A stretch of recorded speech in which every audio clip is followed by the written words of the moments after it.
right, let's take a look at, this is lesson 4, activity 4, example 2.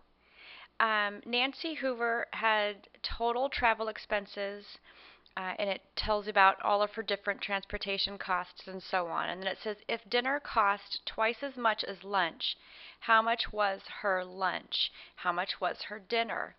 Okay, so this question, the formula that I have posted in the teacher notes and in the textbook says to use total travel expenses equals cost of transportation plus cost of lodging plus cost of meals plus additional costs. So let's fill in what we know here. We know that the total travel expenses are $438. It says the cost of transportation is $146.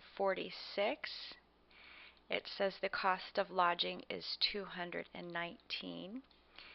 And then it says cost of meals. We'll skip over that for just 1 second.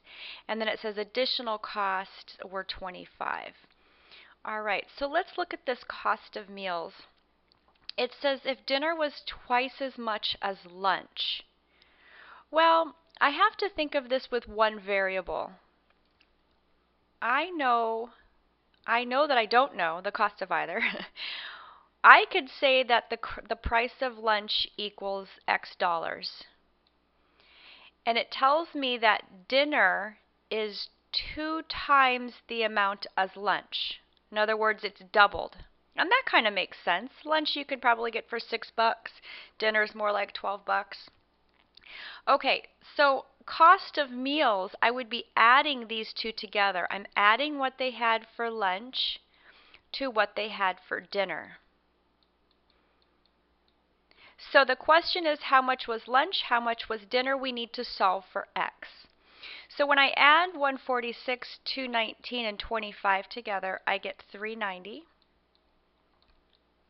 And then how many x's do I have? Well, there's really a 1 in front of this x. So there's actually 3 x's here. 2 plus 1 is 3. And that equals this 438. I'm solving for x. This is a multi-step equation. So I'm just going to start peeling away everything that's not associated with that x right now. So first up, since this is a positive 390, I'm going to subtract 390 so that this goes away. 438 minus 390 is 48, and that's going to equal this 3x. Last step, divide both sides by 3 because this 3 eliminates. And now I have x equals 48 divided by 3, which is 16. So going back up here, I know that lunch equaled $16. The question wants to know what was lunch was 16, and then what was her dinner? 16 times 2, which is $32. I hope this helps.